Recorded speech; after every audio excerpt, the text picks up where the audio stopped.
Don't you think I should be off? Yeah, you're good. Like that.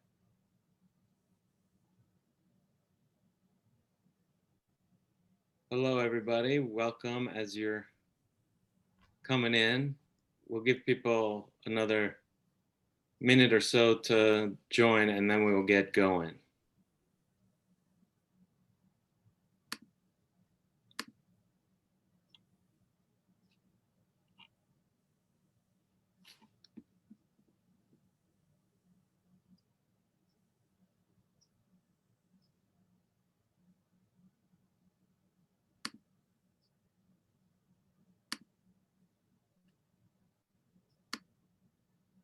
Okay. Welcome, everybody. I'm going to begin with a land acknowledgement, which is how we begin all of our events in the Jewish Studies and Social Justice program. The Swig program in Jewish Studies and Social Justice at the University of San Francisco acknowledges our presence on the unceded land of the indigenous Ohlone communities and pays our respects to these traditional caretakers and elders, past, present, and emerging. It is our intention that this acknowledgement plays a role, however infinitesimal, in a much larger process of confronting the past in order to create a not yet realized future rooted in justice. I want to welcome you all to the 11th annual USF Swig program in Jewish Studies and Social Justice Lecture, where tonight Tamar Manasseh will discuss her activism with MASK, Mothers and Men Against Senseless Killing. After the lecture, we will have time for Q&A, which will also include Brad Rothschild, who's the director of the remarkable documentary, They Ain't Ready for Me. We sent you a link to the film. Maybe you had a chance to watch it. If you did not yet have a chance to watch it, you have until Tuesday with that link that I sent, and I hope that you will watch it after you hear from Tamar tonight. I'm sure you will be inspired to do so. We're going to spend the majority of the evening with Q&A, so just know that after Tamar speaks, we'll have ample time to engage and ask questions of her. You can type your questions into the Q&A box at the bottom of your screen at any time you want during the evening, and we will try to make sure to get to your questions. Let me introduce myself. I am Oren Kroll-Zeldin, and I'm the interim director of the Swig program in Jewish Studies and Social Justice. I want to thank the Swig JSSJ faculty and staff for their help in putting this event together. And I'd also like to take a brief moment to tell you a little bit about the Swig program in Jewish Studies and Social Justice. Founded in 1977, our program is the first Jewish Studies chair or program at a Catholic university anywhere in the world. In 2008, we were reestablished as the Swig program in Jewish Studies and Social Justice, the first academic program worldwide to formally link Jewish studies with social justice. Including a minor in this field, in the classroom, the program offers a wide range of significant Jewish studies courses not found in other educational settings. Beyond the classroom, we offer extraordinary events that are free and open to the public, such as tonight's events, which opens our series of events for this spring semester. Let me tell you about two other events that we are hosting later this semester. The first is on Wednesday, March 31st at 6:30 p.m. We're having the 11th annual Social Justice Seder with the title Toward Climate Justice and Interfaith Solidarity. This year's Seder will focus on the urgent need for climate justice and will be led by USF's Rabbi in Residence, Camille Angel, along with an exciting group of USF faculty, staff, and students. Then, On Tuesday, April 20th at 11:45 a.m., we will have an event called In This Place Together, a Palestinian's Journey to Collective Liberation. This event is a book launch for the book with the same title that is co-authored by Jewish activist Penina Alberg-Schwartz and Palestinian activist Suleiman Khatib. During the event, they will address the urgent need for joint nonviolent resistance and relationship building between Israelis and Palestinians. We hope you'll be able to join us for these events as well. And if you would like more information on any of these events, or if you would like to be added to the JSSJ mailing list to receive monthly updates on our program and our events, please put your email address in the Q&A box, and I'll make sure to send you the information. Through the Swig JSSJ program, we believe that education is the best long-term way to create systemic change. Whether one has time to take a semester-long course or a mere few hours to hear from a single speaker, education is fundamental to making our world better, paramount in shining the spotlight on the margins, on oppressed communities who are mistreated merely because of their race, ethnicity, religion, gender, sexual orientation, or another social identity altogether.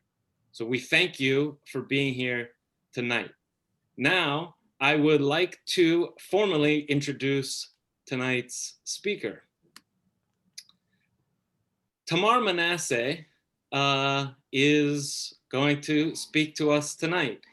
Following the shooting death of Lucille Barnes in 2015, Tamar Manasseh, who is a mother of two, living in Chicago, rallied several other mothers and established MASK, which is Mothers and Men Against Senseless Killing.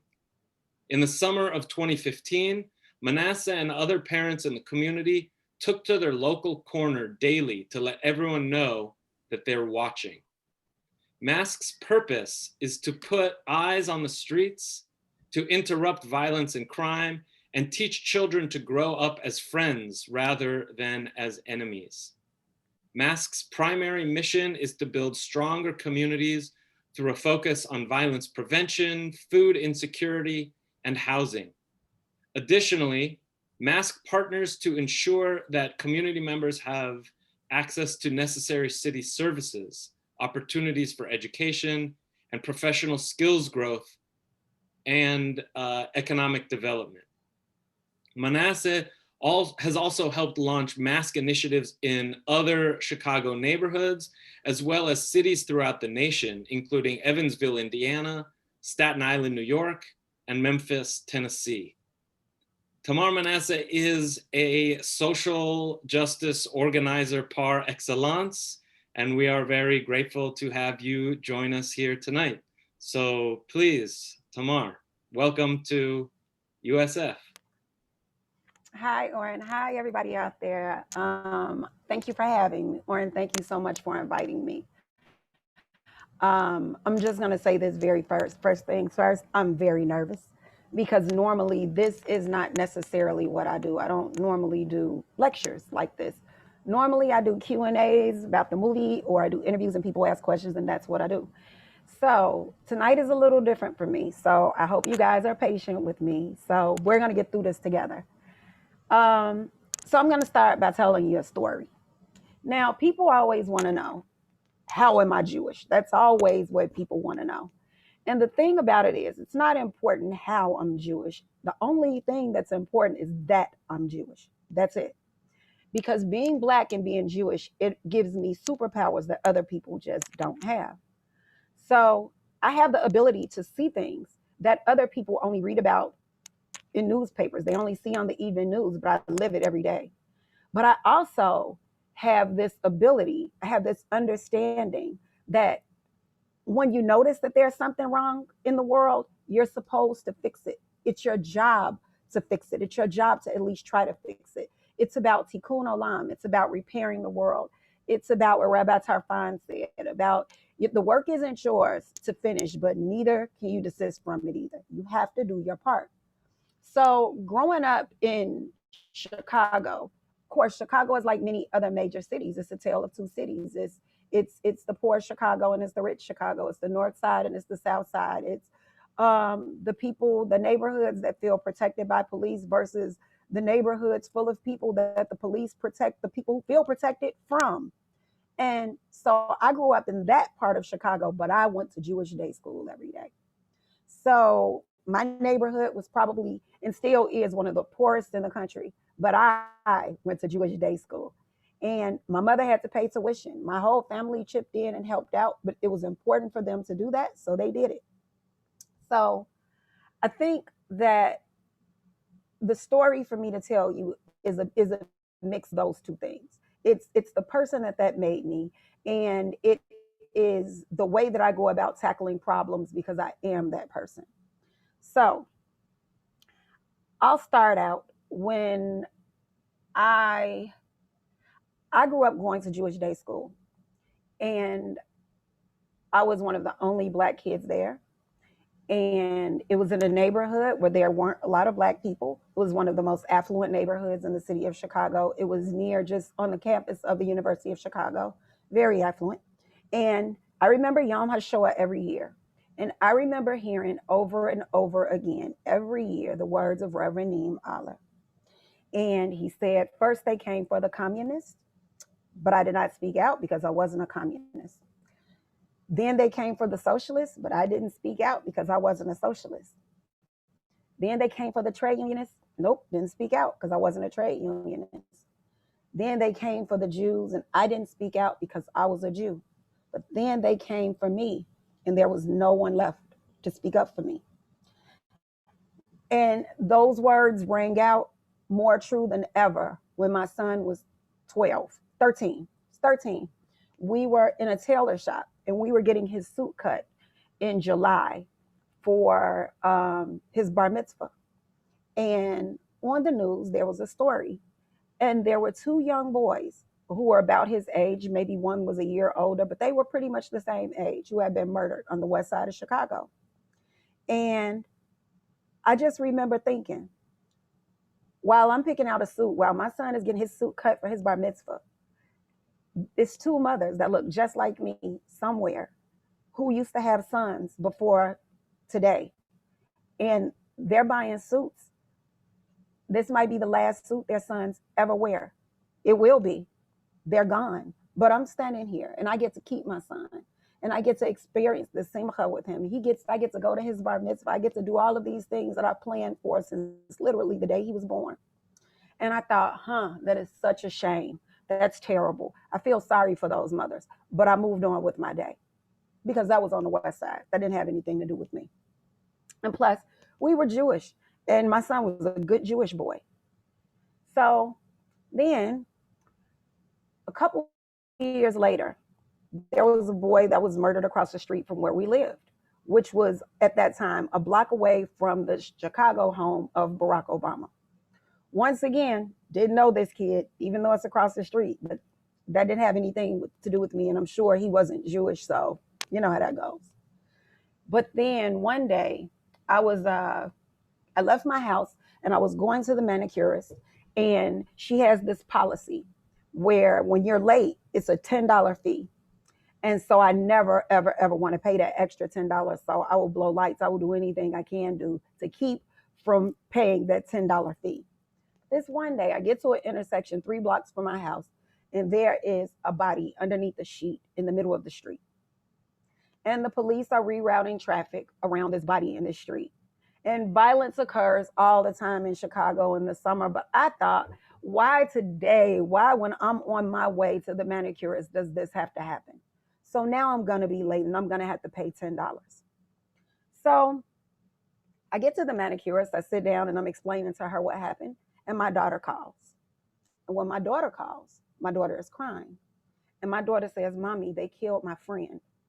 They killed your friend. What does that even mean? They killed my friend, and they killed him at the bus stop on 51st and King Drive.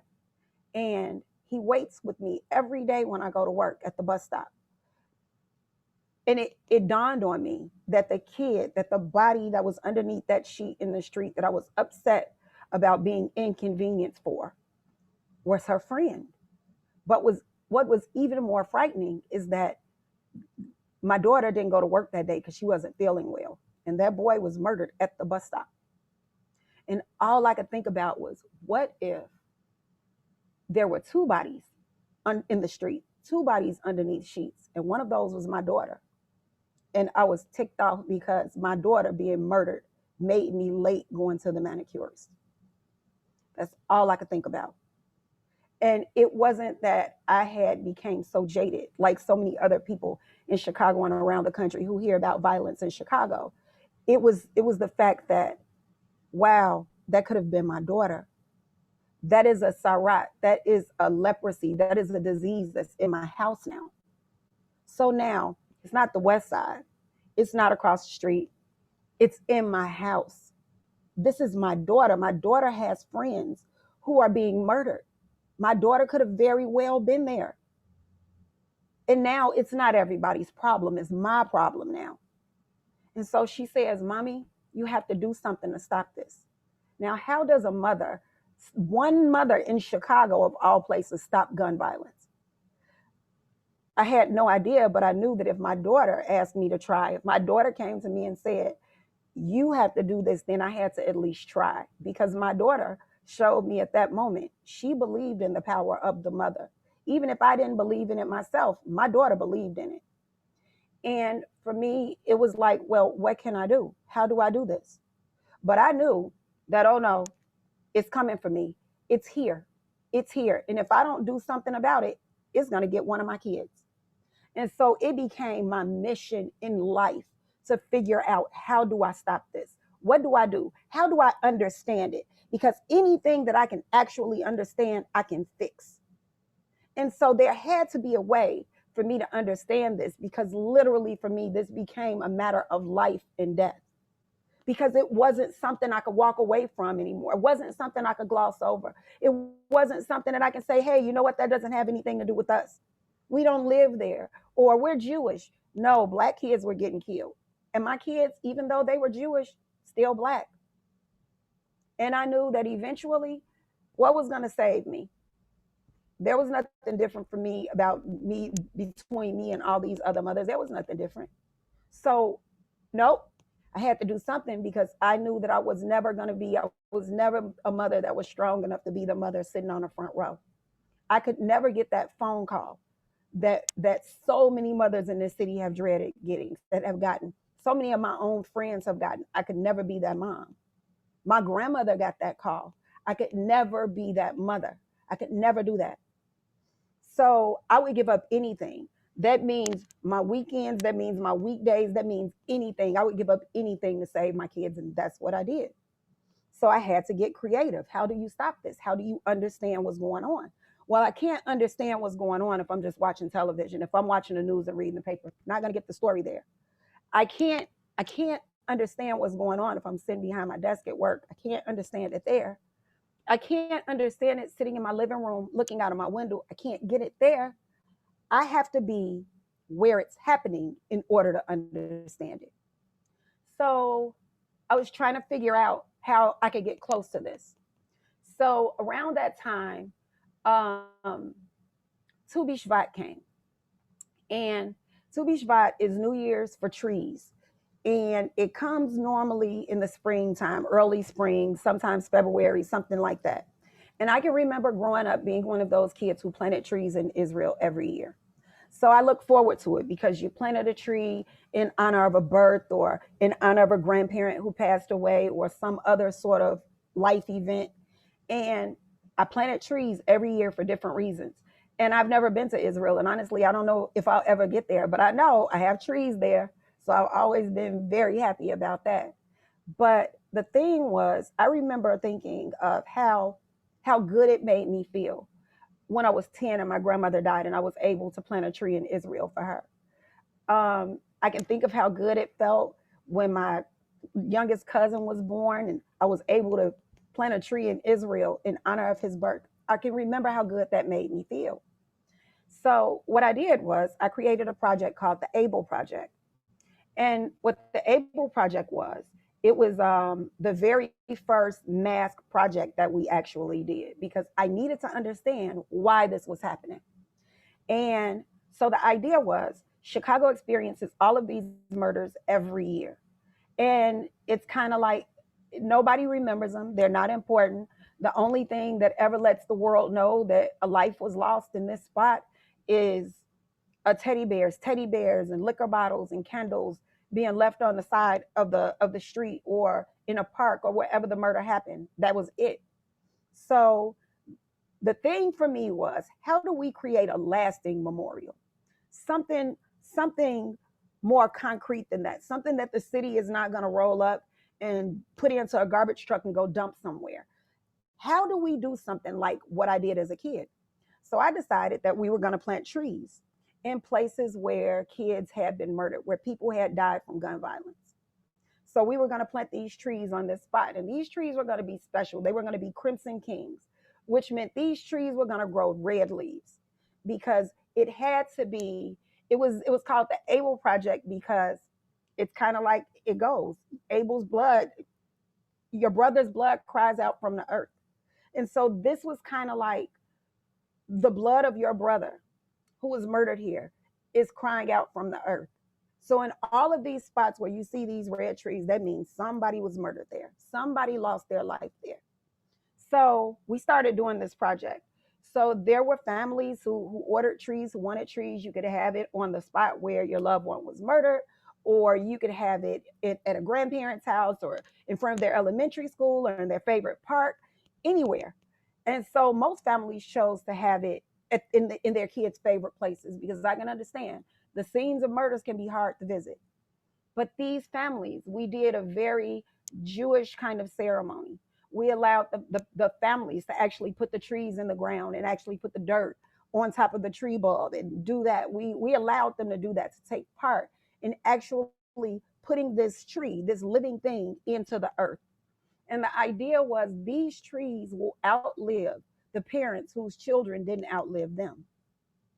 And so these ceremonies would be so emotional and it would almost be like a second funeral. But people love these trees. You had families who would go and have picnics underneath the trees. They would go decorate them for Christmas, all sorts of stuff. So there was a young man that was murdered and he played softball. And you know, in Chicago, softball is a big thing. And he was in a league and everybody came and it was beautiful. And a kid came up to me afterwards and he was about 17, 18. And the kid says to me, when I die, I want you to plant my tree right over there. And he points to the other side of the field.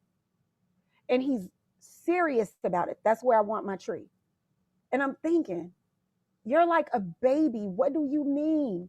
This is where you want your tree planted. I won't be here to plant your tree. But he said, no, that's where I want it. Remember, I told you that. And I remember thinking that very day, I'm too late. When we get here to plant trees, it's already too late. The stuff that I need to understand has already happened. They're already gone. It's not enough. This does not save lives. This does not stop the killing. This does not save my kids. So I had to figure out something else. Well, what else can I do? How do we get on the other side of this? It's really great to come up with new and creative ways to memorialize kids, but they're gone. So no, that wouldn't do. That wasn't good enough. So I remember thinking, what do I do? What do I do? What do I do? So once again, I'm thinking about the power of the mother. And I realized, what do teenagers hate more than anything? They hate their privacy to be invaded. That's what they hate. I mean, kids won't curse in front of their mothers. They won't treat people badly in front of their parents. They won't do it. People just in general, when they're being watched, their behavior tends to change. And I felt like, hey, well, if I can go and I can watch people and I can watch kids and let them know I'm watching them, I think they would be a lot less likely to shoot each other. So the idea was, if I can pinpoint where these where warring factions are, if I can pinpoint that, then I can take 2 mothers, 3 mothers, 4 mothers. I can go send one group to one block and another group to another block. that way, there will be no exchanges of gunfire because mothers are sitting on both of those blocks watching. So it was hard to sell that idea because it is dangerous, because people were like, I'm not going to go get murdered. So, okay. So I had to scale it back a little bit. It wasn't going to be as many moms as I thought it was going to be because people were afraid, and you can't fault people for that. So I hear about this murder on the news, and it's this lady, Lucille Barnes. And it did something to me. It just struck a chord with me. Lucille Barnes was 2 years younger than me. It was June 21st of 2015. And it was 7:30 in the evening, and it was still light outside. And Lucille Barnes was a mom, and she was breaking up a fight between two kids. So she's breaking this fight up, and along comes a car, and they do a drive-by, and they murder her while she's in the process of breaking up a fight, while she's in the process of, I call it momming as a verb. And I can remember the news saying she was just in the wrong place at the wrong time. And the thing is, how is a mom breaking up a fight between two kids in the summer ever the wrong place or the wrong thing? How is anything ever wrong with that? That's what mothers do. But now, this is the first time that I'd ever heard something that mothers actually do. Mothers actually parenting can get them killed. So if we can't parent our kids, then what do we do? What do we do if we can't parent our kids? How do they survive? How does any of this work if now we can't even parent our kids? They don't stand a chance. We don't stand a chance. So it was kind of like, no, this is wrong. The person who did the shooting was the person who was in the wrong place at the wrong time, who was doing the wrong thing. It wasn't this mother. And so I don't know. The next day, I called my friends over. We were sitting down talking, and I told them what the plan was. And I said, I ordered these hot pink t-shirts, and we're going to go sit on the corner, and we're going to cook dinner. And we want everybody to know that we're there, and there won't be any retaliation. And I just knew that it would happen. I knew that that's the way that it would be. Because if a mother is murdered, people are very emotional about that. It's not like when a guy is murdered, when a son is murdered, or a father or a son. It's not like that. It's different. Because people expect for Black males to die in Chicago. It's become expected. It's become normal. So when those kind of murders occur, it's kind of like that. There goes another one. But when a mother is murdered, she has children, she has siblings, she probably still has parents, she has nieces and nephews, she has a lot of family, and it's a different kind of attachment. And when that happens, that changes everything. There's a different kind of retaliation because there's so much hurt attached to that. So I knew that if her family went back and retaliated against whoever it was that shot her, that whoever it was that shot her in the beginning, their people would come back too. And it would be a cycle of violence. And I knew it would be. And so I said, hey, if we go sit there, nothing is going to happen. And so we showed up on this corner and with the barbecue grill. And the first day, it was weird because kids didn't understand. We're set up on a corner right across the street from where this mother was murdered 3 days prior. And people were just like, what is wrong with these people? Are they crazy? Do you know what happened here? I absolutely know what happened here. So why are you here? Because that thing happened the other day. I'm here to make sure nothing else happens. So kids were wondering, hey, well, why are you passing out food? Why are you giving out food? Why are you here? Because I don't want to see you get murdered. And the thing is, in neighborhoods like that, people don't care about those kind of people until it's time to come to them and ask them for their votes. Other than that, they're just fodder for the 10 o'clock news. That's it. Nobody cares. So me being there saying, nope, I'm only here because I don't want you to die.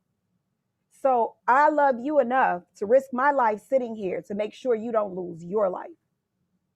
And I don't know what they thought about that, but the next day, it was more kids. And the next day after that, it was more kids, and then more and more.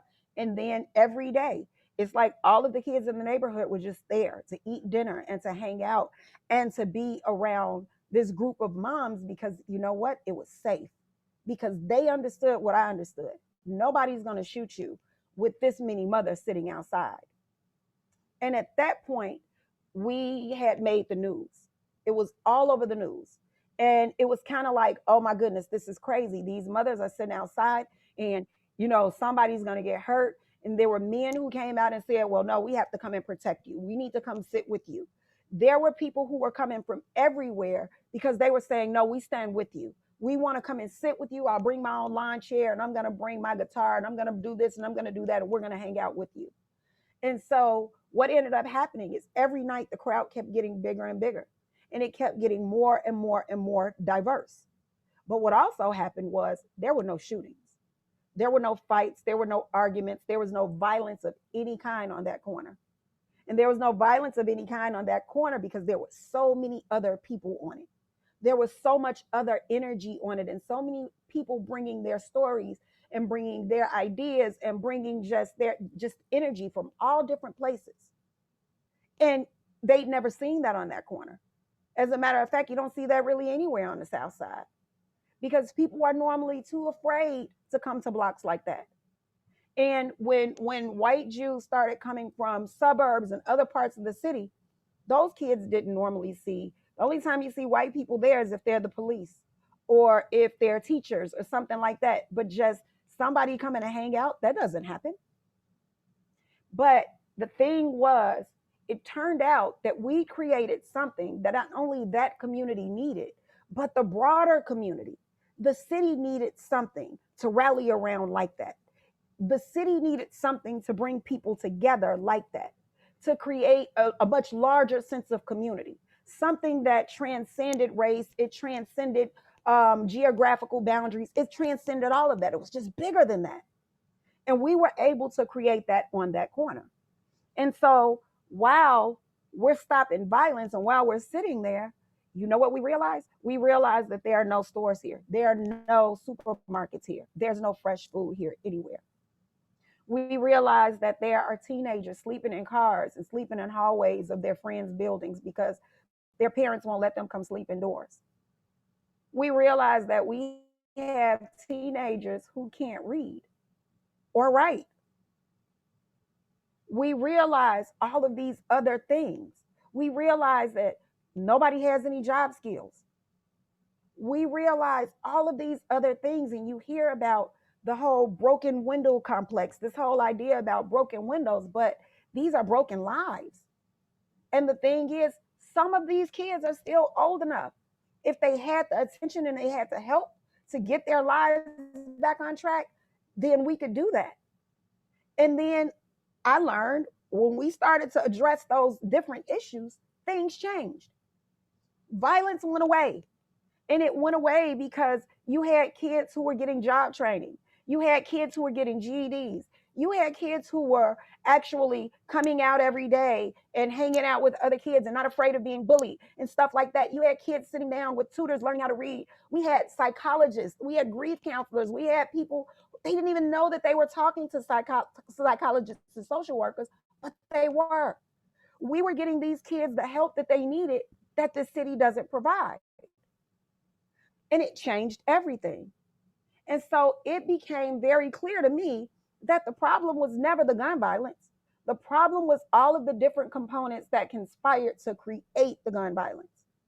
So addressing any of those changed gun violence. It changed the outcome of what would happen on that corner. It changed the way that gun violence happened, that any kind of violence happened. It changed the reasons that it happened.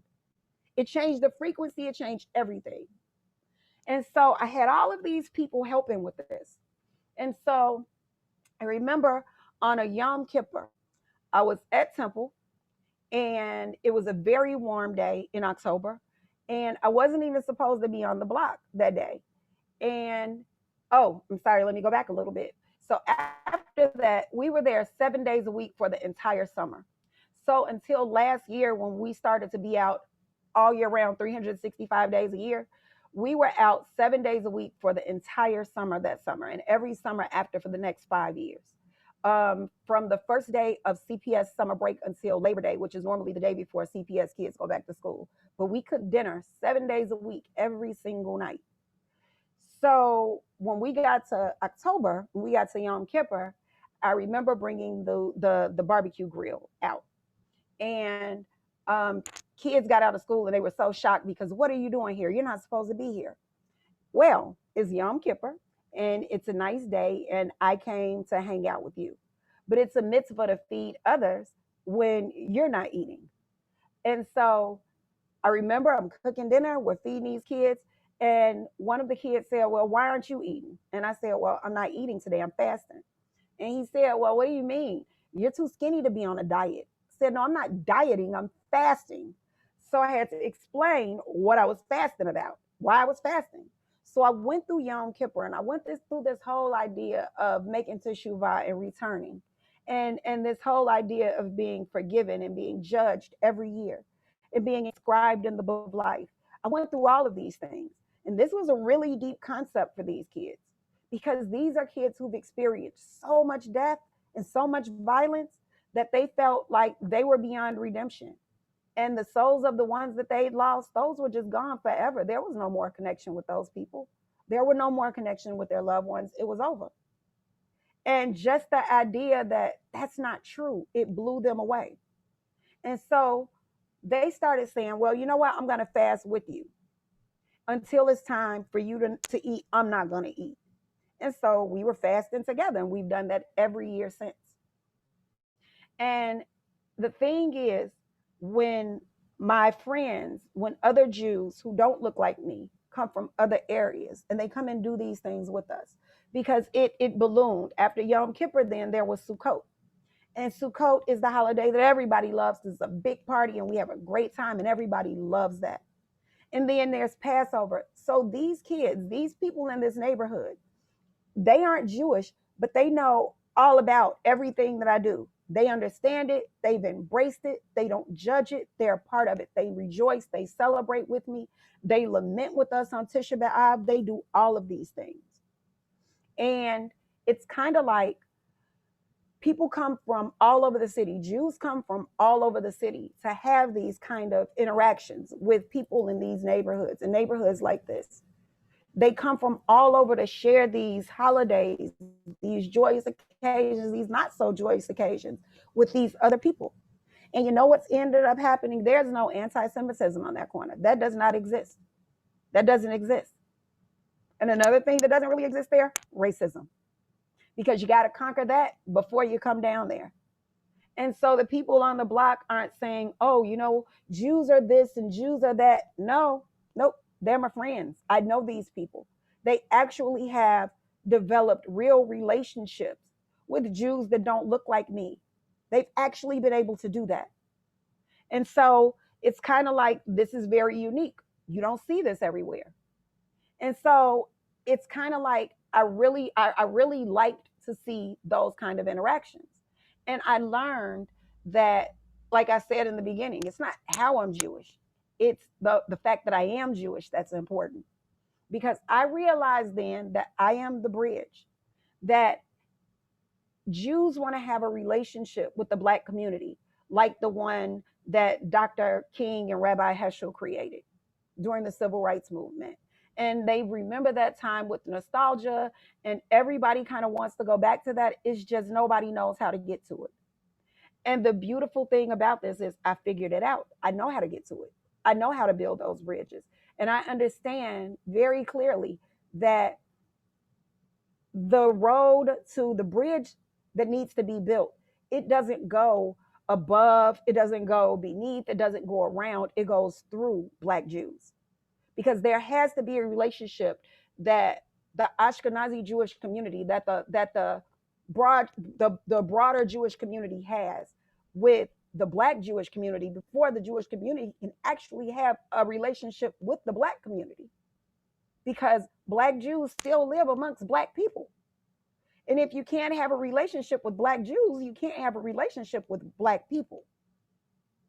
So I've learned that doing what I've done, that creating spaces where everybody can come and be who they are and be equals in these spaces, where they can come and have these very real interactions, where they can come and learn about each other in a non-judging space, where they can come and share their holidays, and they can come and share their stories, and they can come and share all of these things. When you create spaces like this, it's not at their church or at my synagogue or at someone's mosque, it's on a street corner. It's a very neutral space. It's inviting. People want to come there. People want to be a part of that. People want to build community. So I think now that if I had to actually rename this organization, it wouldn't be anything about gun violence because it's so much bigger than that. It's about building community because you need community wherever you are. It's never a bad thing to know your neighbors. It's never a bad thing to know for your kids to know your neighbors' kids. It's never a bad thing. Neighbors don't tend to kill neighbors. People who eat dinner, they don't tend to kill each other. They look out for each other. They watch each other's back. And I think sometimes social media has made us forget how important actual social interaction is, actual human interaction is. So that's pretty much, that's my story. So I guess now Oren, I can open this up for questions if you want. Thank you very much. Your story is extraordinarily profound and powerful. And as I said, you are a social justice organizer par excellence. And what you created on the block is remarkable. And I appreciate your telling us your story. So I'm actually going to ask Rabbi Angel to ask you the first question or two. She has questions for you, and then if we'll open it up. If others have questions, feel free to put them into the chat. We'll start collecting these in the Q&A, and then we will ask you. So Rabbi Angel. Thank you so much for your presentation. You are brave and a superpower, super powerful, inspiration. And I understand that you're on your way to becoming a rabbi, or maybe perhaps you're already ordained, and I want to know a little bit about this. Oh, I welcome yeah. you. I welcome you.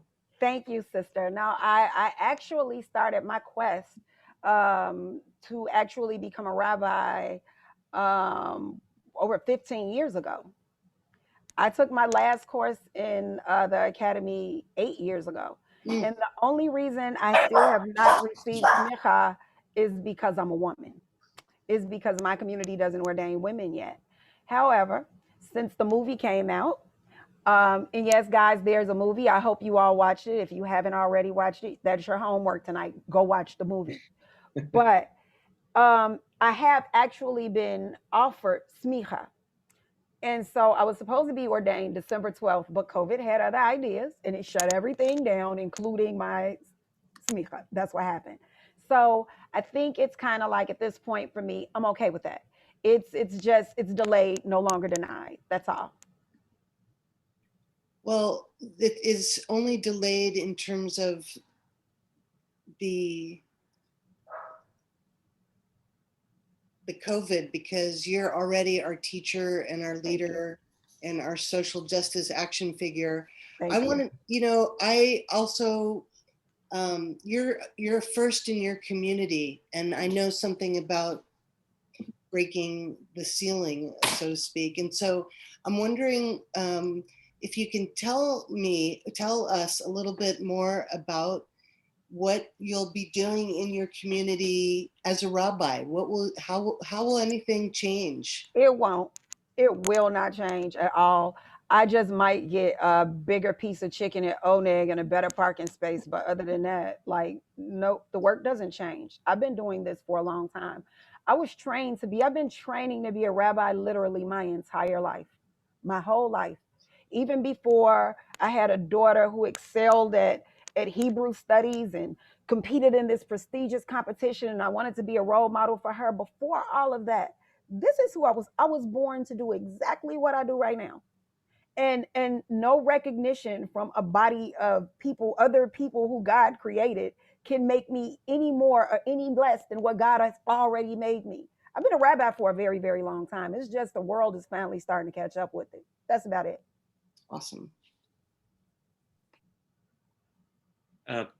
Thank you for for that. I actually would like to ask Brad a question because Tamar has now given everyone homework to watch this film if you have not already. And Brad, I'd like to first of all thank you for making this film, because you brought Rabbi Tamar into our lives because of your film. And I'm curious to know, why did you decide to make this film, and how did you convince Tamar to go along with this? Okay, I see there's a question about what the name of the film is, so I'll just tell you. The film is called They Ain't Ready for Me. It's a documentary about this incredible person who you just listened to for the last 45 minutes. Um, so the idea for the film came about as I was reading an article in the JTA, the Jewish Telegraphic Agency's daily email blast. There was an article entitled Black Rabbinical Student Leads Army of Moms Against Gun Violence on the South Side of Chicago. And with a title like that, my interest was piqued, and I read this article about this incredible woman named Tamar Manasseh, and I immediately thought to myself, I need to make a film about her. I I could feel her personality jumping out at me from this piece that I was reading, and I just knew that I needed to talk to her and I needed to learn more. And I reached out to her via social media, and I sent an email to her organization's website, and I introduced myself as a documentary filmmaker from New York City. And I said, I think your life would make a really interesting documentary film, or I think you'd make a good character for a documentary. And she didn't respond immediately. It took a few tries. And finally, I got an email back from Tamar, and I was surprised I got it from her. And it said, I got your email. Thank you for your interest. I think my life is about as interesting as watching the paint dry, so I'm going to pass. And I was a little disappointed, but I wrote her back, and I wrote that I respectfully disagree with her self-assessment, and that I hope that she would reconsider. And that began an on-again, off-again correspondence between the two of us. The on-again being me reaching out to her, and the off part being her not really responding to me. Um, but finally, we spoke on the phone a couple of times, and each conversation was like an hour long, and I got off the phone and my head was spinning, and I thought to myself, she's even more incredible than I originally thought. And then one day I got a direct message from her on Facebook, and she said, I'm in Staten Island. I can meet you now if you want. So for everybody out there on the West Coast, let me just give you a little bit of the geography of where I am. I live on the Upper West Side of Manhattan, New York City. Technically speaking, Staten Island is part of New York City, but it is nowhere near where I live. And I wrote her back and I said, give me 2 hours and I'll be there. And I dropped what I was doing and I raced out to Staten Island and I met with her and we had a great conversation. And at the end of the conversation, she looked at me and she kind of shrugged her shoulders and she said, I guess we can make this film this coming summer if you really want to. And that was all I needed. Oh, I'm glad you said yes eventually. Me too. I admire his persistence. He persevered. He really, really did. Thanks, Brad. Thank you. One thing that I know from speaking with Tamar is that she said that you were transformed in certain ways by making this film, and that the community that you're working with also were transformed by having you there and making this film. So I wonder if you could speak first a little bit about your own personal transformation, and then sort of how the community reacted to you and having a film crew there. Yeah. So personally, Tamar's right. I mean, I was transformed, and I think you would have to have a heart of stone to go to that neighborhood and not be impacted by what you see. Of course, we all read and we all have a certain level of awareness about what's going on. But until you witness certain things for yourself, you don't really have a full understanding. And we can talk about gun violence, and we can talk about poverty, and we can talk about systemic racism, and we can talk about the inner city and all of those problems. And they're real. But when you get there and you see it for yourself, it's a completely different thing. I literally felt like I was in another country. I was like, this is not America. This is not the world that I know. And just as an aside, the summer after I was filming there, I brought my son with me to Chicago one of the times, because I go back now to visit because the block is my home, or at least my It's your adopted home. block. It's Yeah. And I took my son with me, and he was probably 16 or 17 years old at the time.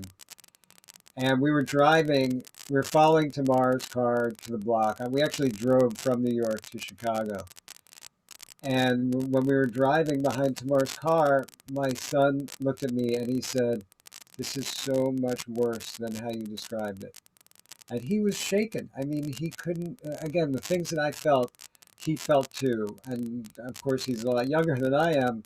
And I felt that, part of what I can do as a parent is to expose my kids to this, to things that I wasn't necessarily exposed to as a child, to things that I was shielded from. But there's no shielding people and children from reality. And part of my transformation is that I don't want to be shielded from difficult realities. I want to be able to shine a light on them and to help make them better. The reception that I got on the block was fantastic. And I think that that's because I had the Tamar seal of approval. So when you show up on the block with Tamar, you're automatically, if you're a friend of Tamar's, then you're a friend of the neighborhood. And I went into the neighborhood and I felt that I was going into somebody's home and I needed to behave as if I were a guest in somebody's home, which I was. I was never shown anything but respect. I never felt in any way unwelcome. And as a matter of fact, the more you go, the more time you spend there, the more welcome you are there because you develop relationships with the people who live there. And like I said earlier, I've been back a lot since then, not for any reason other than I want to spend time there. That's remarkable. I think that comes across in your film, really. And Tamar's personality does as well. We're starting to get some questions in here, so I'd like to start asking them to you, Tamar. What's the status of masks now, and how do you work with local religious organizations in Chicago? Okay. A, I don't work with local religious organizations in Chicago. No, I don't. B, mask is okay. So like, there's a lot that has went down since the movie wrapped. So, long story short, we built a school on a corner that was once a vacant lot, but we built it out of shipping containers retrofitted as classrooms.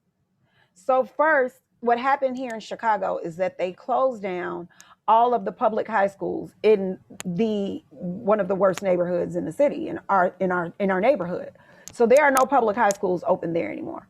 There's one now, and it's a magnet school, so it's really not for the kids that are actually still just from there.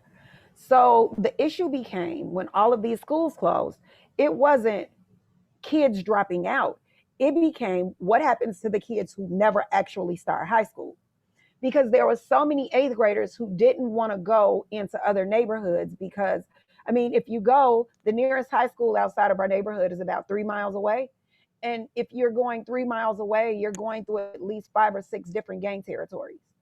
So the thing was that our kids were saying was like, I don't want to go to a school where I'm going to get a subpar education, but I might get murdered in the process. I don't want to do that.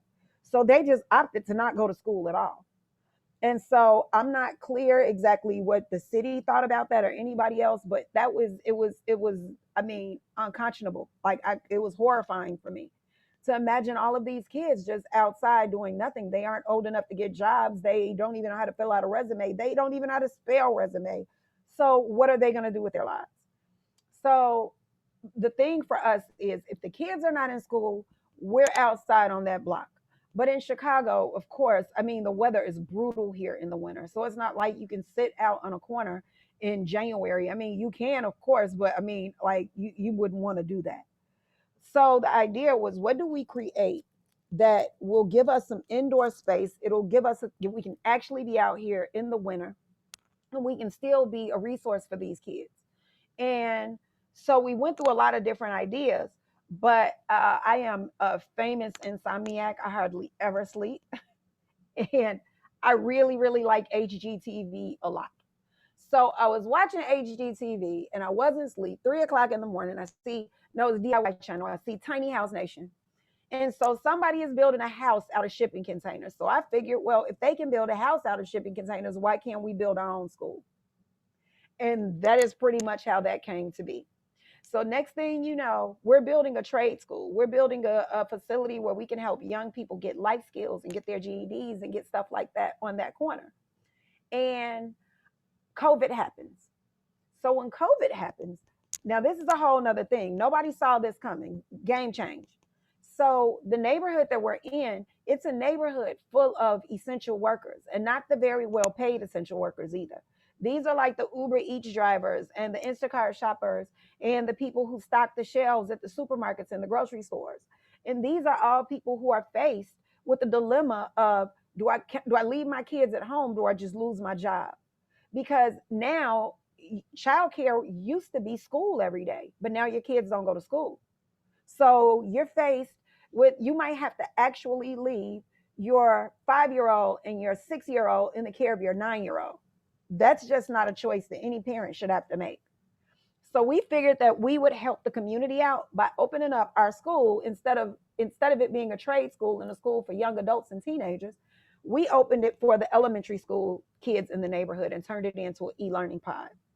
And so this is like literally, this is March 17th. So this is like the day that Chicago shut down because of COVID is the day that we went in. So we opened our doors that day and we've been open every day ever since.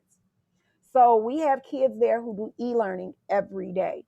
And what we realized when that happened, this COVID has just revealed a lot about America. It's revealed a lot about our society. There is, I mean, a huge, huge educational gap between kids in the inner city and kids who aren't. And there is a massive adult literacy issue that we didn't know anything about before these parents were expected to be teachers.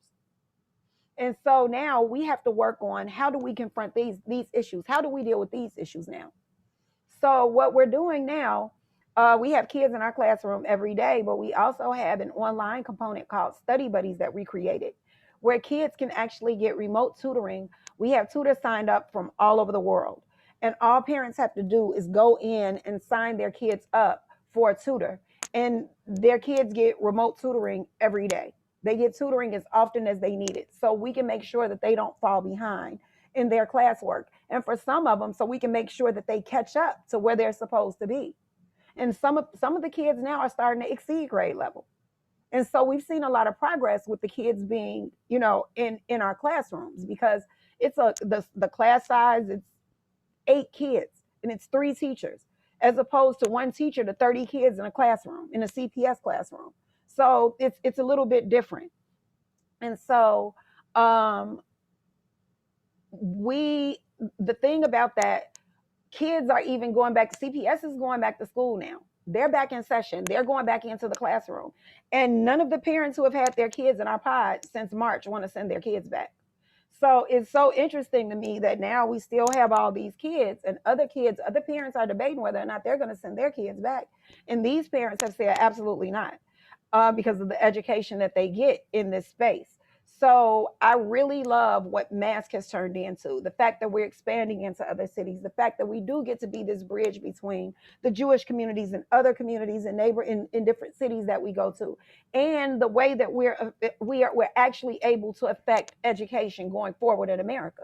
The way that we can actually say, hey, America, we notice this is what's going on in education, and what this will lead to in a decade is not a good thing. So we have to work on educating our children a different way. So I really like where Mask is now, and I feel good about where we're going. Thanks for explaining that, especially the sort of impact that COVID has had on your work. I think is very important for all of us to hear and to know about. There's another question, starts with a comment that says, "I saw the movie today and was blown away!" Exclamation mark. Thank you. I'd like to know the reaction of the police to Mask. What's the reaction of the police? We're not the best of friends. We could have a better relationship than the one that we have. But the police, especially in light of everything that happened with George Floyd and just the unrest last summer, they have their hands full. And the police really have a lot of things that they need to figure out. So we just kind of stay out of the way for right now, because the police really, they have to work on their internal relationship with each other first. They have to get their department straight before they can actually be in a relationship with us. So if you can't figure out how to work with yourself, you're not going to be able to figure out how to work with the community. So we really don't have a lot to do with the police, and the police, they don't necessarily go out of their way to help us either. So that's just where we're at. There's a powerful scene in the film where a bunch of young kids get picked up by the police, and I'm wondering sort of how that resolved itself and what sort of happens when young children like that are picked up, and how does sort of stuff on the block and Mask have an impact on these much younger children? You know what? I'm going to tell you something. Before that day, I'd never seen those kids. And since that day, I've never seen them again. But I fear that in maybe 3 years, I'll see one of them on the news, and there'll be some sort of victim or some sort of shooter, and I really do wish that we could have had more contact with them, because I mean, after I took them home that day, I never met the parents. I never met anybody. And so it was like after that, they just disappeared. And I mean, that whole preschool to prison pipeline you hear about, those kids are in it. They're in it right now. And it's just like, it breaks my heart that it's nothing I can do to stop that, because I don't know where they are. And I mean, I really like to think that there are so many kids that we did get to on that block who we did actually have relationships with that didn't end up like that. That knew, hey, I go to them every day to get water. I go to them every day to get food. I go to them every day to sing songs and to be safe. And that's what I do there every day. And I really wish these kids would have known that. And so I don't know. I mean, they're in my prayers every day. They're in my thoughts all the time. But I don't know. I don't know what happens to them. I'm not even sure. I think the police brought them to us because the kids were so young that they didn't even know how to tell us where they lived. They couldn't tell the police how to get to their houses. They only knew how to walk there. They didn't know how to tell someone in a car how to get there. They didn't tell me the address. They just showed me how to get there. That's it. But can you imagine how much worse that would have been if they would have actually, I mean, if the police would have taken them in, if we hadn't been on that corner? I mean, your life, first you're in a cage and now you're in a jail cell, or you're in a police department and you're 4 years old. Can you imagine that? How traumatic that would have to be? So I don't know. I pray for those kids. I pray for them every day. Thank you. There's some questions about Mask and fundraising. So how have you raised funds for all of your initiatives, including the school? Do you draw a salary from Mask, or how is the school funded? Do you get grants? How much time do you have to spend on fundraising? All these questions have come in. Okay, the money questions. We're like the Bernie Sanders of community organizations. Like every donation is like $27 or something. That's like the average. We don't get any kind of funding, local, state, or federal, nothing from the government. We get normally small grants. We don't get any really large grants from foundations or anything like that. We don't. Most of our money is like high donations. It's like $18, $36, stuff like that. We don't get a lot. And I mean, that's how we end up doing what we do. People actually come to the block and visit and sit with us and cook dinner, and they see what we're doing, and people invest in that. So that's how we're funded. We're people funded. That's it. It's just crowdfunding. That's all. Is the Jewish community in Chicago involved at all? Very, very much involved. They donate. Everybody donates. Jews donate more so than anyone else, and I'm very proud of that, and I'm very happy about that. So this is a predominantly student audience, and there's a question about advice that you have for students and for young people in particular who want to organize about something in their community, for something that's meaningful to transform their communities. What advice do you have for people who are just trying to get started to organize something? Just get started. It's really, like, seriously, do it. Just do something. Do something. Honestly, even if it's like taking a chair and sitting outside on a corner, just do something. Just do something. Sometimes the smallest things that you can do are the most revolutionary, because, hey, no one's ever done it before. No one's ever done it before. And if you really believe in it, and if you're really passionate about it, that's contagious. If you believe deeply enough, chances are you can somehow convince other people to believe too. You can inspire other people to believe too. If this is a righteous desire of your heart, if this is something that's done out of righteousness, is done out of love, oh, people will follow. You will definitely have friends. People will come along. But first, you have to find the courage to just do something. Just ignore what people are going to say. They're going to say, hey, that's silly. That doesn't make sense. What are you doing this for? It doesn't matter. You don't need to convince them. It's not for them to understand. It's for you to understand. That's it. As long as you understand why you're doing what you're doing, it doesn't matter what anybody else thinks. Do what it is that God puts in you to do, because it is your unique gift. That's your thing. That's the vision that was given just to you. It wasn't given to the group. It was given to you. And so all you have to do is just find the courage within yourself to take the first step and just do it. Trust yourself. It doesn't matter how big or how small, just do it. Do it. Just do something. Start somewhere. That's the hardest part. Starting is the hardest part. It's all easy from there, but starting, well, I'm not going to say easy, but it gets a lot easier after you start. Just start. That's all. Start. That's the best advice I have. I know it sounds really simple, but really, that's really how I feel about it.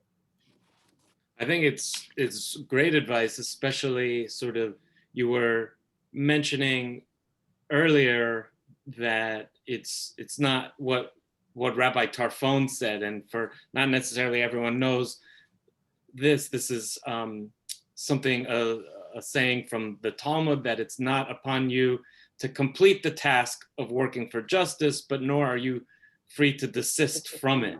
So how, to me, these two things, that piece and what you're saying, are really connected. You've clearly had a tremendous impact on the block and in your community. And there's still so much work to be done. Where do you draw the energy to continue doing this work, knowing that it's not on you to complete the task? I'm just thankful. I'm thankful. It comes from gratitude. I've been to a lot of funerals. I've been to a lot of funerals for young people. I was telling Brad, literally, like, what was that, Brad, last year? The year before last, before COVID. I literally, for every week of the year of 2019, I knew someone personally who had been murdered, or I was close to someone who knew someone who had been murdered. Every year, every week of the entire year, every week. And just to know that not one time has that been one of my kids, but it's been so many other kids, I'm grateful. And I know that the work that I put in, that's the payoff. I get to keep my kids. I get to watch them grow up. I get to watch them give me gray hair. I get to watch them do all of these things. I get to see my kids become parents. I get to see them do all of these things that so many people that I know will never get to see their kids do. And that's what keeps me going. The fact that they keep going is the reason I keep going. So that's where I get the energy from. Because if I don't do this, then who does? And if no one does it, then how do my kids survive? How do any of these kids survive? So often, social justice organizers experience burnout because the work is so hard and it's gruesome, and it really, there is never an end to it. How do you sort of advise people to prevent that burnout? I mean, you're there 365 days a year, and like the saying goes, if you love what you do, you'll never work a day in your life. And I don't work. This is not work for me. This is just my life. This is my lifestyle. This is what I've chosen. This is my life. It's not work. This is actually my life. When I have to do anything other than this, that's work. That's going to like traffic court, that is work. Dealing with stuff like that, that's work. But what I do every day, no, this is my calling. This is my calling. And so, I mean, like people always say, hey, you're going to get burnt out. Well, I will be glad when that happens because I can really use the vacation. But as of yet, I have not been burnt out. It always looks different, and it means so much to so many people that I keep going. And just seeing all of these people who are still here because of what we do, that's motivation enough for me. It rejuvenates me. It makes me every day. I'm thankful for that. And every day that I get to talk to a kid who might not be here if we weren't here, that's all. That's pretty much all the motivation I need every day. So burnout, I don't know. I can tell you sometimes I eat a lot of chocolate and I watch the cartoons and I drink wine. I do that. So maybe that bread, maybe that's my escape, kind of. Maybe, yeah. But that's how it goes. But pretty much, I've gotten to the point where everywhere I go, I always want to go to the neighborhoods that need the most help because I'm going to start another chapter of Mass. Because I'm going to see what people there need, because that's what I do in my life. That's what my life is. So even when I'm on vacation, I'm going somewhere where the poor people are, and I'm going to try to fix this and make this better and help them out, because that's what I do. You're good at what you do.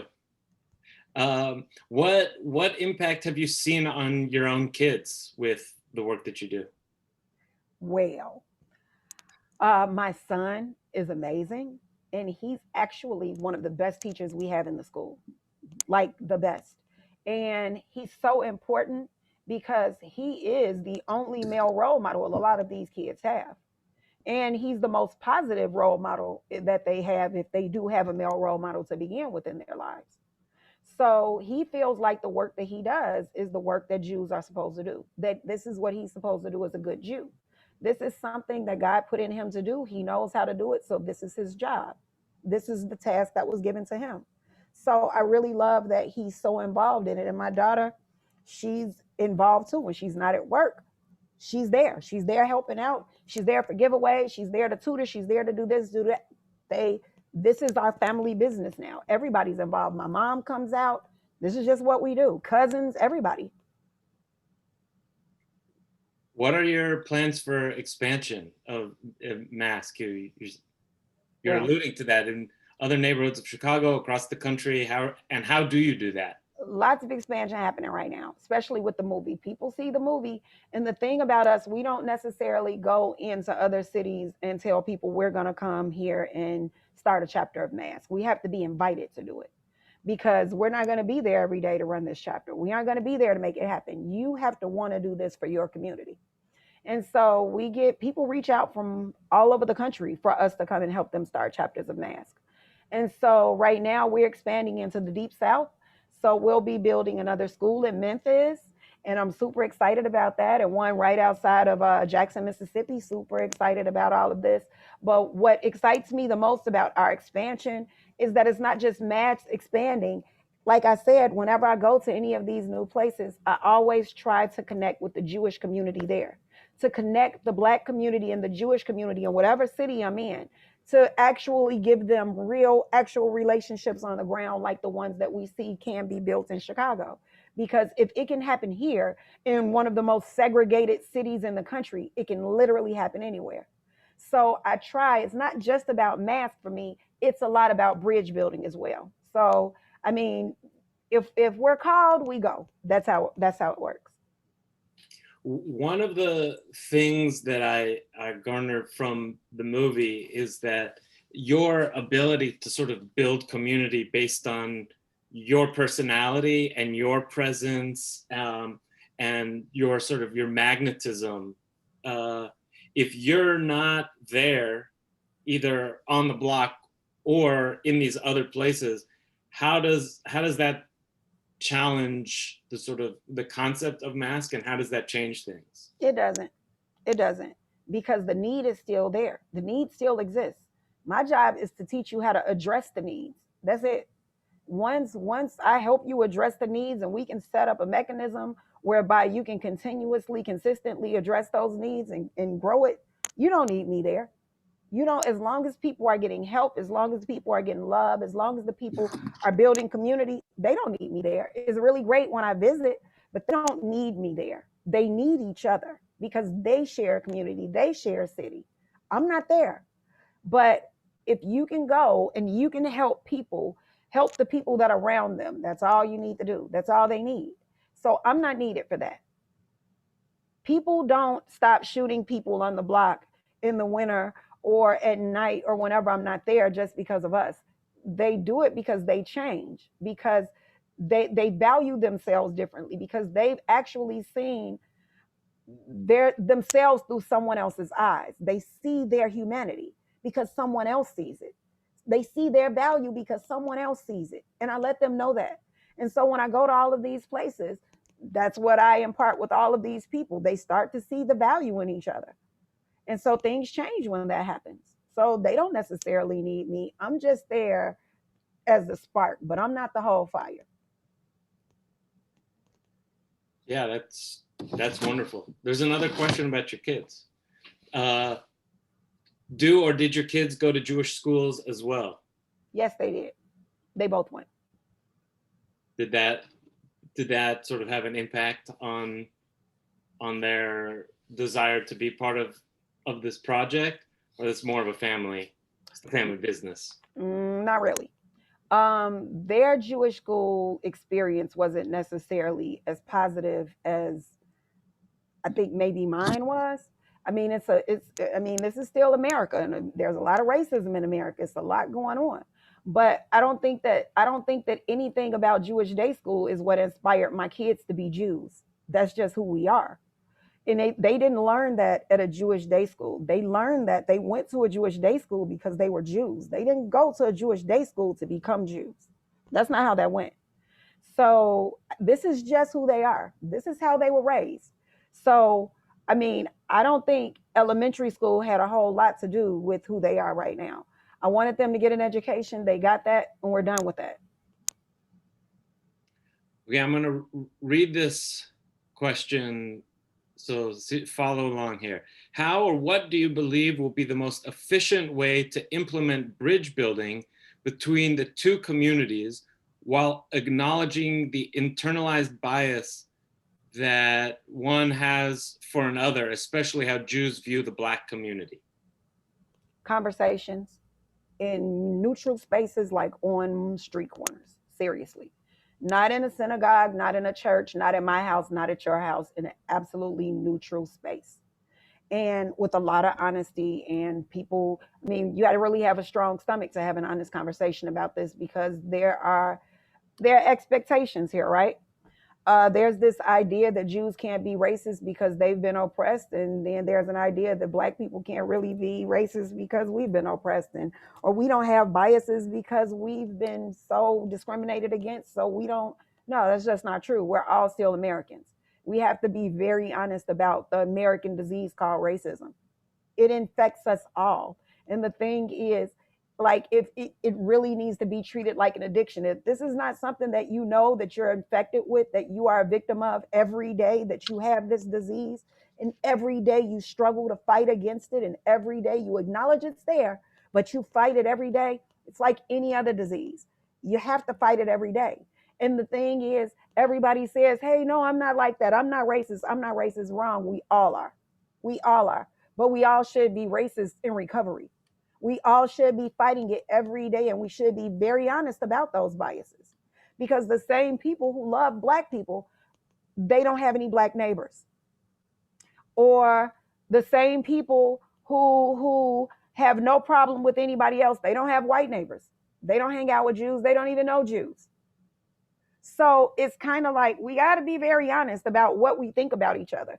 Growing up Black and Jewish, I mean, okay, come on. Like I was just like a fly on everybody's wall. And sometimes it wasn't like there was so many Black kids in my Jewish day school that people would forget that a Black kid was there. I was just a Jewish kid, not necessarily Black. And they would say things just like Black people would forget, hey, she's Jewish. And they would say things too. So I've had a unique advantage. I've been able to stand outside of both houses and look at the roof and say, hey, you have a hole in your roof and it's going to cave in if you don't do something about it. While you're just sitting in the house repairing a crack in the ceiling, I know that it's not a crack in the ceiling, it's a hole in the roof. I know that because I've been on the outside of both for so long that I can see things other people can't see. And so we both have biases toward each other, but who would ever admit that? Who would admit it? Nobody wants to admit that part. Nobody wants to actually say, yeah, I'm kind of scared of Black people. I don't like going into Black neighborhoods, because what does that make you sound like? Something that you don't want to be. But if you're scared, you're scared. And I mean, then there are Black people who can say, yeah, I don't really trust Jews because, hey, they own everything and they're really rich and they really don't like Black people. Two things, these things it's perfectly okay to say them, because now I get to address that. I get to explain to you why you shouldn't be scared to come into my neighborhood. And you get to explain how, no, I don't own anything. That's not true. You get to explain how that kind of stereotype is perpetuated and who created it, why, and how they use it. But if we never talk about it, these things are never addressed and they never change. And so it's really hard to have these honest conversations in your house and my house. So sometimes we have to go to nobody's house and have these conversations. But that's how it starts. Thank you for encouraging us to have those conversations here today, tonight. We have only a little bit of time left, so if anyone has final questions they'd like to ask, type it into the chat. I'd like to sort of, you mentioned this during your talk about Sukkot and Passover, these two major holidays that you celebrated, commemorated on the block, and the film shows these two events. And I think it's really nice the way that the film ends with the Passover Seder. That's like really sort of central element of the Jewish narrative. And you're pointing out how, wow, look, we're doing this outside in a tent. I'm curious to know how that impacts the people who attend Sukkot or Passover, those who maybe it's the first time they're doing something like this, or those who do it every year. But attending these things on the block must have certain significance to them. And I wonder how that impacts them. And what's it like for you to host these events on the block? Well, I mean, I'm easy. I have a great time. I mean, in case you can't tell, I generally can have a great time pretty much anywhere. Like I can make anything fun. And I mean, I have been known to make things fun that weren't fun. And it's quite inappropriate, but I do it anyway. It's a talent that I have, yes. But I can't necessarily tell you how people who don't live in the community, how they're affected by it. But people who do, they love these things. It gives them new ideas and new hope and new ways of approaching their lives, of thinking about their lives every day. Like the whole idea of Passover, and we were slaves in Egypt and we came out. But what happened if we never actually came out? If we were no longer slaves, but we never came out of Egypt, then what does that make us? What exactly would that make us? There would be no Jewish people if we never left Egypt. We would just be Egyptians. The idea of that is mind blowing for people in a neighborhood like Inglewood, because it forces them to rethink who they are and why they are the way they are, and to rethink their circumstances completely. So I'm glad that our traditions and our holidays can shed new light into these people who have been here for a long time. It makes them look at things differently, and I'm glad that I can be a part of that, that we can be a part of that, that Judaism is a part of that. But I know that people from outside of the community who come in for these events, they love these things. Like, I mean, people start trying to sign up to come to a Passover Seder sometime around Halloween. I mean, like, that's what they do. Just this past year, Brad was here for this. We do a thing called Christmas Hana Kwanzaa every year. And so we've done this for a few years, but this year it was right on time because of COVID. But on Christmas morning, we line up and in cars, and we load all of these cars up with toys. And then we drive through different neighborhoods on the south and west sides of Chicago, which are the poorest neighborhoods in the city. And we pass out toys on Christmas morning. And we make a lot of noise, and we have a Santa Claus, and the kids are going crazy. And it is the most fun, most fulfilling thing that a Jew can do on a Christmas morning. I mean, it's way better than the movies and Chinese food, bro. Way better, right? But it is as a Jew, I feel like it's one of the most important things that I do all year, because I am giving, because it's not about you being a Jew. It's not about that. It's about me being a Jew. And as a Jew, if I come and make sure that these kids have a good Christmas, who knows? Like, I was once told, what if these kids are good all year just because of what Santa is going to bring them? And what happens if Santa doesn't bring them anything? We don't know. So I don't want to take that chance. So on Christmas morning, me and my Jewish friends loaded up our cars. It was what, Brad, about 50 cars? It was a 3-block long procession of cars with toys in it. And we were just driving through neighborhoods for hours passing out toys. And I mean, honestly, as a Jew, you know, and I know that some of us really need those rollover mitzvot come Yom Kippur. We really need those. So we have to create the opportunities to do good. And so I try to create as many of those opportunities as I possibly can. That's fantastic. Thank you for sharing that. And thank you for sharing your story and your work and your life with us. ontheblock.org. Do I have that right? You have it right. ontheblock.org. Anyone who wants to check it out, check it out. I think I successfully put a link to the film in the chat. We've only been doing this Zoom webinar thing for a year, and I still am unsure of how it works. So hopefully you saw that link will be live for another couple of days. I think you have until Tuesday to be able to watch it. So if you have not watched the film yet, Tamar gave you your homework. Now you are obligated to watch it. So thank you so much for being with us. You are truly remarkable. The work that you do is incredible.